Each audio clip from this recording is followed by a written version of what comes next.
Friends, welcome to Goyla classes. आज हम बात करने वाले हैं इंडिया के फिजियोग्राफिकल स्ट्रक्चर के बारे में। ऑलरेडी दिल्ली पुलिस के जो हमारे बैचेस हैं वो रन कर रहे हैं। अगर आपने अभी तक ज्वाइन नहीं किया है तो आप ज्वाइन कर सकते हैं। बहुत ही कम प्राइस के अंदर आपको ये बैचेस जो हैं वो अवेलेबल हो जाएंगे। इससे रिलेटेड कोई भी इन्फॉर्मेशन के लिए नीचे डिस्क्रिप्शन में हमारा जो टेलीग्राम चैनल है उसका लिंक दिया होगा, आप उसे ज्वाइन कर सकते हैं। वहां पर आपको हर तरह की इन्फॉर्मेशन जो प्रोवाइड कर दी जाएगी। ऑलरेडी हमारे प्रीवियस जो लेक्चर्स है वो अपलोड हो चुके हैं दिल्ली पुलिस से संबंधित, जो आपका एग्जाम में हेल्प करेंगे। तो ये हमारा जो आज का लेक्चर है ये इंडिया के फिजियोग्राफिकल स्ट्रक्चर के बारे में है या फिर डिवीजन के बारे में है। फिजियोग्राफिकल स्ट्रक्चर या डिवीजन के मतलब ये होता है कि भारत के अंदर कितनी तरह के जो ज्योग्राफिकल या फिर भौगोलिक जो स्ट्रक्चर है, आकृतियां हैं, स्थलाकृतियां हैं, वो हमें देखने को मिलती हैं, या फिर कितने पार्ट में हम भारत का जो भौगोलिक पूरा स्ट्रक्चर है, विस्तार है, उसको डिवाइड कर सकते हैं। तो देखिए, पहले मैं आपको मैप के थ्रू समझाता हूँ। भारत की अगर मैं बात करूं तो भारत में आपको क्या नजर आएगा। भारत के अंदर ये वाला जो हिस्सा है, इतना पूरा हिस्सा, ये आपको क्या है, ये आपका माउंटेनियस एरिया है। माउंटेनियस एरिया का मतलब यहाँ पे आपको हिमालय नजर आ जाएंगे। उससे नीचे अगर मैं यहाँ की बात करूं तो ये वाला कुछ हिस्सा ऐसा है जहां पर आपको मैदानी क्षेत्र नजर आ जाएगा। मैदानी क्षेत्र मतलब यहाँ पे गंगा ब्रह्मपुत्र वाले मैदान है, मतलब प्लेन एरिया बिल्कुल नजर आ जाएगा।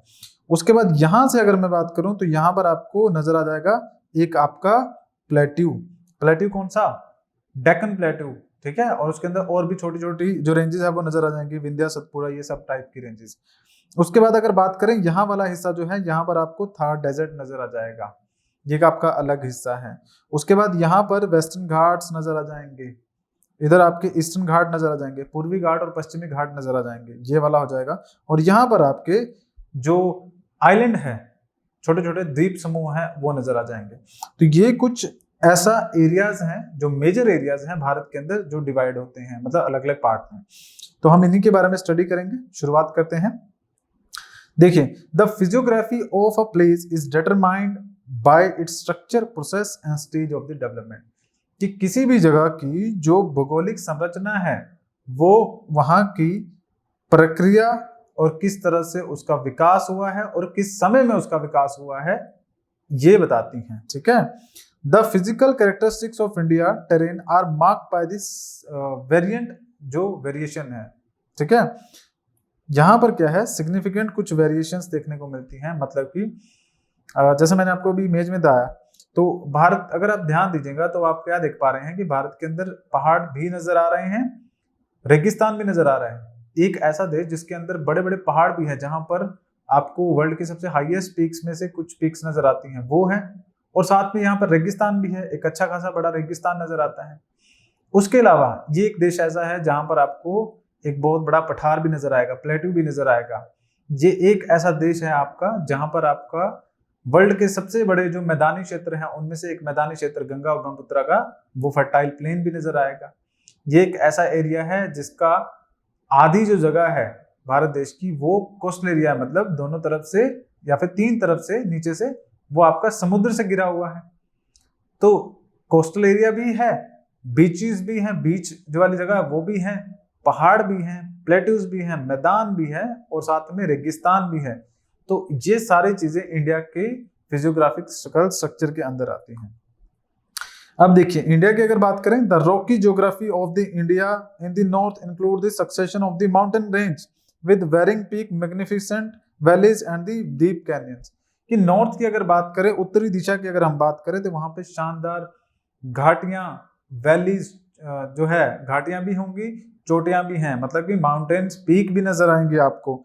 और उसके साथ बहुत सारी पर्वत श्रृंखलाएं क्रम में एक के बाद एक लगी हुई नजर आएंगी नॉर्दर्न हेमिस्फीयर, नॉर्थ की साइड में इंडिया के। उसके बाद अगर साउथ की बात करें तो बिल्कुल एक स्टेबल फ्लैट लैंड नजर आती है। साउथ जो है हमारा कंपैरेटिवली स्टेबल है नॉर्थ से। किस मामले में? ज्योग्राफिकली मामले में हम कह रहे हैं स्टेबल है साउथ, और बिल्कुल फ्लैट वहां पे एक आपको पेनिसुला नजर आएगा और साथ में डेक्कन प्लेट्यू नजर आएगा, दक्षिण का पठार नजर आएगा। उसके बाद बहुत सारे स्कार्प्स और डेनोडेड रॉक्स नजर आएंगे। डेनोडेड रॉक्स का मतलब होता है जो टूटे हुए होते हैं, आधे आधे टूटे हुए, वैसे वैसे रॉक नजर आएंगे, पत्थर नजर आएंगे। उसके बाद enormous north Indian plain sits in between this two. अब नॉर्थ इंडियन प्लेन्स जो उत्तरी मैदान है, इन दोनों के बीच में लाई करते हैं। ऊपर पहाड़ और नीचे पठार, इन दोनों के बीच में प्लेन आपके लाई करते हैं। कितनी सुंदर और बढ़िया एक ज्योग्राफिकल स्ट्रक्चर बन रहा है। आगे की तरफ पहाड़ है, नीचे की तरफ आपके पठार है और बीच में आपका मैदान जो है वो नजर आ रहा है। इसके साथ ही जो हमारा भारत है उसको अगर हम डिवाइड करना चाहें तो हम कितने पार्ट्स में डिवाइड कर सकते हैं? एक हमारा हिमालयन माउंटेन्स हो जाएंगे, दूसरा हमारा नॉर्दर्न प्लेन्स हो जाएंगे, तीसरा आपका पेनिसुलर प्लेट्यू हो जाएगा, चौथा आपका Indian desert, coastal plains and islands. ये वो 5 या फिर ये वो वाले आपकी कैटेगरीज हैं इंडिया की जो सबसे ज्यादा इंपॉर्टेंट हमें नजर आती हैं। इनको 6 कैटेगरी 1 2 3 4 5 और 6 कैटेगरी के अंदर भारत को पूरा डिवाइड किया जाता है।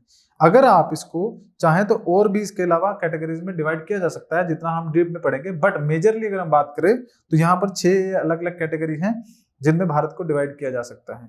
हम सबसे पहली कैटेगरी से लेके आखिरी तक की बात करेंगे। शुरुआत करेंगे पहली कैटेगरी के साथ। तो पहली आपकी the Himalayan mountains. Himalayan mountains के बारे में अगर बात करें तो द हिमालयन माउंटेन्स जो geologically young and structurally fold mountain that reach beyond India's northern boundaries are geologically young and structurally old. कहने का मतलब क्या है कि देखिए भारत के अंदर जो ये हिमालयन माउंटेन्स नजर आते हैं इनको यंग कहा जाता है कि ये जवान है। जवान किस कंटेक्स्ट में है? कंटेक्स्ट उसका ये है कि अगर भारत का जो दूसरा ज्योग्राफिकल एरिया देखें, मतलब कि अगर मैं कहूं कि ये जो डेक्कन प्लेट्यू वाला हिस्सा है, दक्षिणी पठार वाला हिस्सा है, यहाँ पर जो लाई करता है वो कंपैरेटिवली हिमालयन माउंटेन से बहुत पुराना है। इवन यहाँ पर जो अरावली रेंज है वो हिमालयन माउंटेन से बहुत पुरानी है। यहाँ पे सतपुड़ा, विंध्या और सतपुड़ा 2 माउंटेन रेंजेस है वो हिमालय माउंटेन से बहुत पुरानी है। इन शॉर्ट ये जितना भी हिस्सा है यहाँ वाला सारा हिस्सा वो हिमालय माउंटेन से काफी पुराना है और ये हिमालय माउंटेन्स बाद में बने हैं, तो इसलिए हम कहते हैं कंपैरेटिवली यंग एंड फोल्ड। और फोल्डेड क्यों? क्योंकि ये इस तरह से है, फोल्ड हुए हुए, जिस तरह से आप कागज को फोल्ड कर सकते हो उस तरह से। तो कंपैरेटिवली यंग और फोल्ड यहाँ पर माउंटेन हमें नजर आते हैं। फ्रॉम कहां से कहां तक? From Indus to the Brahmaputra. अब आप देखेंगे इंडस रिवर कहाँ ओरिजिनेट हो रही है। इंडस रिवर यहाँ से ओरिजिनेट होके यूं जाती है, ठीक है, जम्मू कश्मीर से पाकिस्तान होते हुए अरब सागर में। अब यहाँ से लेकर यहाँ पर ब्रह्मपुत्रा, तो मेजरली इस पोर्शन के बीच में आपके ये हिमालयाज लाई करते हैं। ऐसा नहीं है कि इसके इधर नहीं है या फिर आगे नहीं है, आगे भी है, बट मेजरली इस पोर्शन में लाई करते हैं बिटवीन इंडस एंड ब्रह्मपुत्रा, ठीक है। एक ये चीज आपको देखने को मिलेगी, the Himalayas are the world highest and one of the most difficult mountain ranges. कि हिमालय जो है पूरे विश्व के अंदर सबसे ज्यादा हाईएस्ट और सबसे डिफिकल्ट माउंटेन रेंजेस देखने को मिलेगी, जिनके ऊपर चढ़ पाना काफी डिफिकल्ट है और वहां पे सर्वाइवल भी काफी मुश्किल नजर आता है, ठीक है। आगे अगर बात करें, it is made up of the 3 parallel ranges. अब ये जो पहाड़ हैं, तो अगर आप इस इमेज में देखेंगे तो आप क्या पाएंगे कि इसकी चौड़ाई काफी ज्यादा है, ठीक है। चौड़ाई किस तरह से, अगर आप देखेंगे तो ये जम्मू कश्मीर में यहाँ पर भी है और ये बिल्कुल प्लेन एरिया में यहाँ नीचे तक भी नजर आ रहा है। तो इतनी लंबी इसकी जो इतना लंबा जो चौड़ा नजर आ रहा है हिमालय, तो काफी लंबी चौड़ाई है। अब ऐसा तो नहीं है कि एक ही माउंटेन रेंज इसी के अंदर रन करी, ऐसा नहीं है। यहाँ पर आपको 3 माउंटेन रेंजेस नजर आती हैं। 3 में से अगर बात करें तो सबसे पहले जो नजर आ रही है 3 रेंजेस हो जाएगी। सबसे पहले आपकी हिमाद्री। ये हिमाद्री कौन सी है? जो सबसे ऊपर वाली है और इसकी हाइट भी सबसे ज्यादा है। याद रखिएगा, हिमाद्री सबसे ऊपर वाली मतलब जो चाइना और तिब्बत के साथ हमारा बॉर्डर लगता है वहां पर जो माउंटेन रेंज है उसको हिमाद्री कहा जाता है और ग्रेट हिमालयस भी कहा जाता है। उसके बाद आती है हिमाचल हिमालयस या फिर लोअर हिमालयस, ये उससे नीचे हैं। एग्जाम्पल के तौर पे ये हिमाद्री बना दी हमने और उसके बाद ये हिमाचल हिमालयस बना दिए, ठीक है। और उसके बाद जो आते हैं ये आपके शिवालिक्स हो जाएंगे। सबसे नीचे वाले इनको आउटर हिमालयस या फिर शिवालिक्स भी कहा जाता है। तो ये 3 तरह के हिमालयन माउंटेन रेंजेस हैं और जिस अकॉर्डिंगली ये ऊपर से नीचे आ रही हैं उस हिसाब से इनकी जो हाइट है वो देखने को मिलेगी। हिमाद्री माउंटेन्स सबसे ऊंचे, हिमाचल थोड़े से नीचे और उसके बाद शिवालिक उससे भी नीचे। अब अगर बात करें ग्रेटर हिमालयस की या फिर हिमाद्री की, तो यहाँ पर जो एवरेज हाइट है वो आपको 6100 मीटर के अराउंड देखने को मिलती है। 6100 मीटर के अराउंड ये हाइट है और यहाँ से बहुत सारे इंपॉर्टेंट पासेस जो हैं वो गुजरते हैं। भारत का बाकी के दूसरे देशों के साथ अच्छा खासा ट्रेड रिलेशन हुआ करते थे। इवन तिब्बत के साथ, चाइना के साथ भी अच्छे खासे रिलेशन थे। तो उस टाइम पर, अभी तो खैर हमारी इंडिया चाइना वॉर हो चुकी है 1962 में, और उससे पहले इंडिया चाइना ट्रीटी तिब्बत के साथ ट्रीटी हुई है, तो बाउंड्री जो है वो डिसाइड की गई थी ब्रिटिशर्स के द्वारा।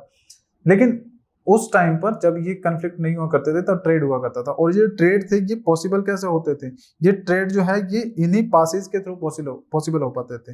पासेज इज समथिंग लाइक कि आपका ऐसे माउंटेन है, इन्हीं के बीच में एक लो लाइंग एरिया होगा, मतलब नीचे का एरिया होगा, आपको पहाड़ को पूरा क्रॉस करके जाने की जरूरत नहीं है, उसके नीचे नीचे से जा सकते हैं, नेचर के द्वारा बनाया गया रास्ता, आप समझ सकते हैं, उसको पास कहा जाता है।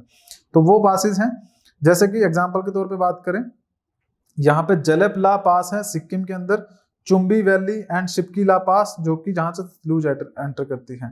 तो जलेपला और शिपकीला, शिपकीला आपको यहाँ पे नजर आ जाएगा हिमाचल प्रदेश के अंदर, और जलेपला यहाँ पे सिक्किम के पास नजर आ जाएगा। ये आपके इंपॉर्टेंट पासेज नजर आते हैं।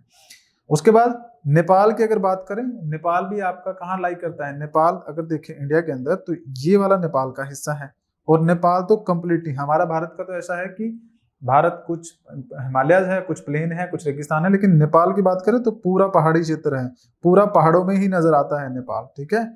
तो जो नेपाल है वो पूरा पहाड़ी एरिया है, और यहाँ पर माउंट एवरेस्ट स्थित है। भारत के अंदर माउंट एवरेस्ट नहीं है, नेपाल के अंदर माउंट एवरेस्ट है।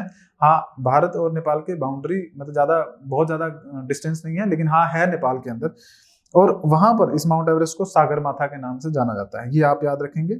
और माउंट एवरेस्ट सबसे टॉलेस्ट माउंटेन है with the height of the 8848, 8848 metre की हाइट के साथ सबसे ऊंची माउंटेन पीक है पूरे विश्व के अंदर। उसके बाद सेकंड है आपका Himachal lower Himalayas has an average elevation of the 37 से 45, हिमाद्री की 6100 मीटर के अराउंड थी, जहां पर एवरेज एलिवेशन जो औसतन है वो 3700 से लेके 4500 मीटर के अराउंड है हिमाचल हिमालयस। और ये हिमाचल में ही नहीं है, आप नाम पे मत जाइएगा कि हिमाचल बोल रहे हैं तो सिर्फ हिमाचल में ही होंगे, ये आपके ग्रेट हिमालयस भी इस तरह से रन करते हुए जाते हैं कंप्लीटली नॉर्थ ईस्ट तक, ये हिमाचल हिमालयस भी यहाँ पर रन करते हुए जाएंगे कंप्लीटली यहाँ तक, और उसके बाद शिवालिक्स जो है नीचे वो भी रन करते हुए जाएंगे। तो हिमाचल हिमालयस या फिर लोअर हिमालयस आप इनको कहें तो ये भी 3700 से लेके 4500 मीटर तक हैं, जहां पर आपको कई माउंटेन बीच में रेंजेस नजर आ जाएंगी, जैसे कि धौलाधार, पीर पंजाल, नाग टिब्बा, मसूरी। माउंटेन रेंजेस का मतलब क्या हो जाएगा, जैसे मैंने बताया 3 रेंजेस है, ये ऊपर वाली, ये और ये, लेकिन ये बिल्कुल लगातार नहीं चल रही है, ऐसा नहीं है कि बीच में से टूटी हुई नहीं है। यहाँ पर आपको जास्कर रेंज नजर आ जाएगी, धौलाधार, पीर पंजाल, ये सब माउंटेन रेंजेस अलग अलग टूटी हुई डिसेक्टेड नजर आ जाएंगी बीच बीच में। शिमला, रानीखेत, अल्मोड़ा, नैनीताल, दार्जिलिंग, ये सब आपके मिडिल हिमालयस के अंदर ही बसते हैं। इवन दून और द्वार, दून का मतलब होता है the area which is lies beyond the और इन दी फुटहिल्स ऑफ द हिमालयस, कि पहाड़ों के बिल्कुल पैरों के पास जो प्लेन एरिया है उसको दून कहा जाता है। तो देहरादून वाला जो दून है वो वहीं से शब्द आया है, तो वो सारे आपको यहाँ पर देखने को मिल जाएंगे, ठीक है। उसके बाद अगर बात करें शिवालिक, जो सबसे नीचे वाली रेंज है, it is the recent origin with the average of the 900 से लेके 1200 मीटर। तो शिवालिक सबसे नीचे वाली है, और तीनों हिमालयन माउंटेन रेंजेस की अगर बात करें तो उसमें सबसे लास्ट में शिवालिक ही बनी है और अभी भी बन रही है। मैं हमेशा कहता हूँ इट माइट बी पॉसिबल कि आज से 400-500 साल बाद जो शिवालिक है वो आपके ग्रेट हिमालय से भी ऊपर हो, ऐसा हो सकता है, ठीक है। लेकिन फिलहाल की अगर बात करें तो वो सबसे छोटे हैं, तो 900 से लेकर 1200 मीटर तक उनकी एवरेज हाइट नजर आती है। इसके अलावा अगर बात करें, ये 3 माउंटेन रेंजेस हमारी हो जाती हैं, इसके अलावा एक और रेंज जो है वो नजर आती है, लेकिन वो रेंज जो है वो आपकी कहाँ है, वो इंडिया से बाहर नजर आती है, वो चाइना की तरफ को नजर आती है, और उसको कहा जाता है ट्रांस हिमालयन जोन, ठीक है। ये कहाँ पर है, ये वहां पर है जहां पर द ग्रेट हिमालयस और तिब्बत का जहां पर बॉर्डर है। तो ये जो ये वाला जो हिस्सा है तिब्बत वाला, ये वाला हिस्सा, यहाँ पर आपको ट्रांस हिमालयस नजर आ जाएंगे। भारत के अंदर ये 3 माउंटेन रेंजेस हैं, लेकिन ये ट्रांस हिमालयस आपको भारत और तिब्बत के बॉर्डर के पास ट्रांस हिमालयस नजर आ जाएंगे। और इसके अंदर आपकी Karakoram range, Ladakh range, Zanskar range, ये सब रेंजेस जो हैं आपको ट्रांस हिमालयस के अंदर देखने को मिल जाएगी। और यहाँ पे काफी बड़ा जो स्नो है वो देखने को मिलते हैं। आर्कटिक जो है उसके बाद सबसे ज्यादा जो स्नो फील्ड है, आर्कटिक आपका नॉर्थ पोल में है, वहां उसके अलावा सबसे ज्यादा स्नो फील्ड है वो आपको कहाँ नजर आएगी, वो आपको इन्हीं हिमालयस में नजर आएगी। तो ये कुछ इंपॉर्टेंट चीजें थी, मेरे ख्याल से आपको समझ में आ गई होगी। आज के लेक्चर में फिलहाल इतना ही है, जब हम अगली बार पढ़ेंगे तो उसके अंदर हम जो आगे का जो टॉपिक है नॉर्दर्न प्लेन्स, कोस्टल प्लेन्स, ये सब चीजें पढ़ेंगे। तो आज के लिए फिलहाल इतना ही है, अगली बार मिलेंगे, तब तक के लिए धन्यवाद।